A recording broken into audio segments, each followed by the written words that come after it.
जन्नत के पत्ते। अच्छा। वो मुतमईन होकर अंदर चला गया। पाशा ने हया को देख भी लिया हो तब भी वो हरगिज़ नहीं जान सकता था कि वो जहान की बीवी है। उसे जानना भी नहीं चाहिए था। कमज़ोरियों को कैसे पकड़ा जाता है जहान से बेहतर कौन जान सकता था। इसलिए कोई उसकी कमज़ोरी पकड़े वो नहीं चाहता था। बस अब वो जल्द अज जल्द हया को यहाँ से भेज देगा। इस्तांबुल गैर महफूज था, कम से कम उसकी फैमिली के लिए। मगर उसे वापस भेजने से कबल ज़रूरी था कि वो अपना पज़ल बॉक्स खोल ले और लॉकर भी।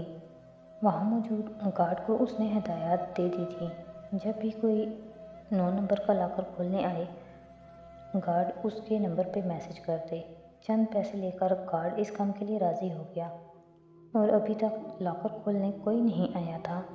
जब वो दोबारा बयूकदा आया तो उसने अपनी अलमारी चेक की। उसमें पज़ल बॉक्स नहीं था। वो आयशा ने रख लिया था या वापस हया तक पहुंच गया था, यही पूछने के लिए उसने बहारे को बुलाया। वो सर झुकाए ऊपर आई और साफ साफ बता दिया कि पज़ल बॉक्स उसने हया को दे दिया है। चंद लम्हे वो कुछ कह नहीं सका। उसका अंदाज़ा ठीक था। बहारे गुल आयशा गुल से राज नहीं रख सकती थी। यकीनन उसने सबसे पहले आयशा गुल को बताया होगा। उसने बहारे पर गुस्सा नहीं किया, गुस्से वाली बात ही नहीं थी। वो उसके सामने पंजे के बल बैठा और उससे अपने राज के बारे में पूछने लगा। फिर तो मुझे तुम्हारे दूसरे वादे का भी एतबार नहीं करना चाहिए। और अब तो उसे इस वादे की पहले से भी ज़्यादा ज़रूरत थी। वो इस पाक सिपाही को जनाजा नहीं दे सका था जिसको उसने अब्बा के साथ दफनाया था, मगर शायद बहारे उसको जनाजा दे सके। ये अलग बात थी कि कवर ब्लो होने पर सब लोग आपको पहचानने से भी इनकार कर देते हैं, मगर बहारे मिस्र थी कि ऐसा नहीं होगा। पूरा अदलार बल्कि पूरा तुर्की तुम्हें छोड़ दे मगर बहारे गुल तुम्हें कभी नहीं छोड़ेगी। मगर बहारे गुल के चेहरे पे शायद गुस्सा उमड़ आया जब जहान ने बहारे की नई दोस्त का जिक्र किया। वो हया को पसंद करती थी मगर अब्दुर्रहमान उसमें दिलचस्पी रखता है, ये बात उसको पसंद नहीं थी। वो अपने कज़न को पसंद करती है और उसका कज़न बहुत हैंडसम है। उसने अपने तई अब्दुर्रहमान को मुकाबले का एहसास दिलाया। बहारे ने हया का कज़न कहाँ देखा ये वो बाद में आयशा से पूछेगा, लेकिन अभी उसने अब्दुर्रहमान के मुतल्लिक हया की राय जाननी चाहिए। तो वो फ़ौरन बोली, ये सच है कि उसे तुम बिल्कुल पसंद नहीं हो। तब वो बहारे के सामने से उठ गया। वो ज़्यादा देर रुकेगा तो बहारे समझेगी कि अब्दुर्रहमान उसे माफ़ कर चुका है, जबकि वो आयशा की तरह उसे भी ये तासुर देना चाहता था कि वो खफगी इतनी जल्दी बुलाने वालों में से नहीं है। तब बहारे ने उससे पहली लिखने वाले की बात पूछी। वो ज़रा चौंका, फिर लाइल्मी जाहिर की, मगर उसकी अगली बात ने जहान को वाक़ईतन चौंका दिया। उसने क्यों नज़रअंदाज कर दिया कि जो बॉक्स उसने बहारे को दिया और जो हया को दिया था, दोनों की पहेलियों की लिखाई का अंदाज एक सा था, जबकि एक अब्दुर्रहमान ने दिया था और दूसरा मेजर अहमद ने। दोनों को एक सा नहीं होना चाहिए था। हया ने महसूस कर लिया तो आयशा ने भी कर लिया होगा। अब्दुर्रहमान का असल तारुफ मेजर अहमद आयशा को नहीं पता चलना चाहिए। शाम में वो आयशा के पास बिलखुसूस इसी मकसद से आया था, मगर हया ने उसके सामने किसी मेजर का तज़किरा नहीं किया था। वो मुतमईन हो गया। फिर ख्याल आने पर पूछा, बहारे कह रही थी हया का कज़न काफ़ी हैंडसम है। तुम तो उस दफ़ा उसे साथ नहीं लाई थी जब मैं हया से मिलने आया था, फिर उसे कैसे पता चला? आयशा का चेहरा खौफ से गुलाबी पड़ गया।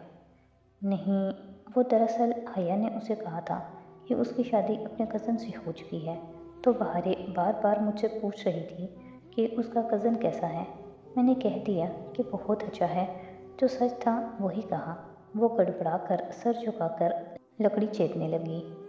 थैंक यू आयशा, तुमने हमेशा मेरा साथ दिया। मैं कभी तुमसे कोई और फेवर मांगूं तो क्या तुम दोगी? बिना किसी तासुर के उसने संजीदगी से पूछा। आयशा ने सर उठाकर उसे देखा, चंद लम्हे देखती रही, फिर गर्दन असबात में हिला दी। तुम मुझ पे भरोसा नहीं करते, हालांकि तुम्हें करना चाहिए। फिर वो जैसे कुछ कहते कहते रुक गई और सर झटक कर दोबारा से काम करने लगी। वो यकीनन मोतियों के बारे में पूछना चाहती थी, मगर क्या फ़ायदा। फिर एक रोज़ उसने हया को मेजर अहमद की तरफ से फ़ोन भी कर लिया। اس کی باتوں سے اٹھنے لگا تھا کہ وہ باکس کے عبدالرحمن کی طرف سے ہونے کے بارے میں جان چکی ہے۔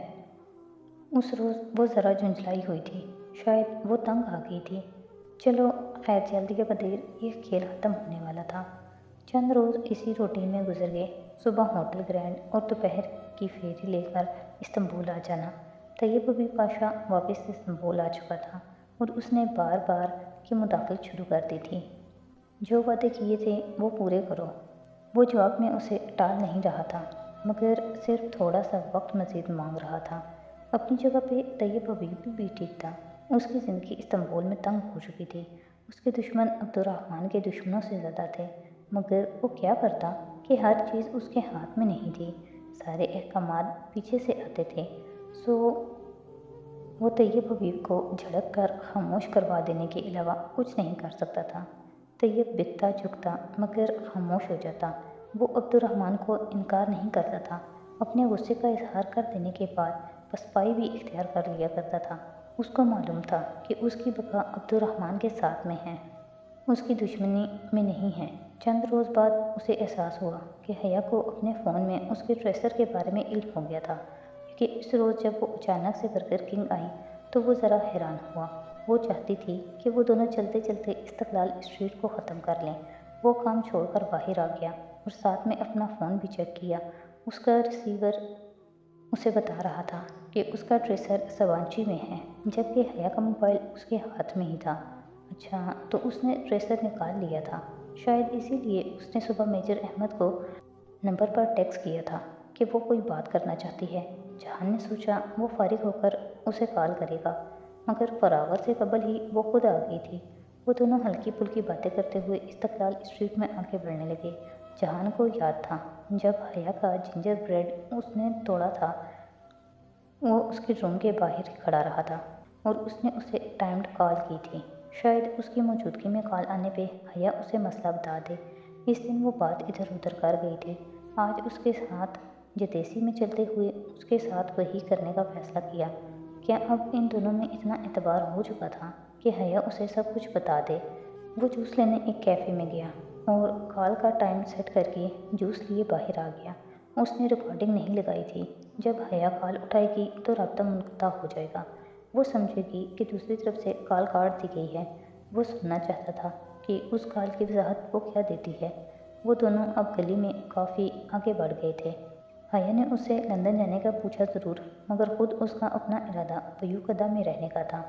میں اپنی دوستوں کے ساتھ بیوقدہ میں رہنا چاہتی ہوں، وہ بے نیازی سے شانے اچھا کر کہتی چل رہی تھی۔ اس روز بھی اس نے اسکارف چہرے کے گرد لپیٹ رکھا تھا۔ جو وہ چاہتا تھا وہ اس نے کبھی حیا سے نہیں کہا، مگر پھر بھی وہ ہو گیا تھا۔ اس سے آگے وہ کیا چاہتا تھا؟ بس اعتبار کا ایک رشتہ۔ جب وہ پیدا ہو جائے گا تو وہ اسے خود بتا دے گا کہ وہ جنت کے پتوں میں کتنی خوبصورت لگتی ہے۔ ابھی جہان نے اسے ایک ٹرک دکھا کر اخبار طے کر کے پکڑا ہی تھا کہ حیا کا موبائل بجنے لگا۔ حیا نے موبائل نکال کر دیکھا اور کال کاٹ دی۔ میجر احمد کی کال تھی، کچھ کام تھا اس سے۔ وہ سرسری سے انداز میں بولی اور اسے سمجھ نہیں آیا وہ اس کو کیا کہے۔ وہ اتنی صاف گوئی سے بتا دے گی اس نے توقع نہیں کی تھی۔ اس کے پوچھنے پہ بس حیا نے اتنا بتایا کہ میجر احمد کون ہے، مگر آگے پیچھے کچھ نہیں۔ سچ بتانے اور اعتبار کرنے میں بہت فرق ہوتا ہے۔ ان کے درمیان سچ بولنے کا تعلق قائم ہو چکا تھا، مگر اعتبار کا شاید نہیں۔ نہ اس نے حیا کو خود سچ بتایا تھا، نہ ہی حیا نے اسے وہ تمام واقعات بتائے تھے جو اس کے ساتھ پچھلے چند ماہ سے ہو رہے تھے۔ جب وہ واپس چلی گئی تو وہ ریسٹورانٹ آ گیا۔ اس کا دل مطمئن بھی تھا اور نہیں بھی۔ حیا نے اسے جھوٹ نہیں بولا تھا، مگر اس پہ اعتبار بھی نہیں کیا۔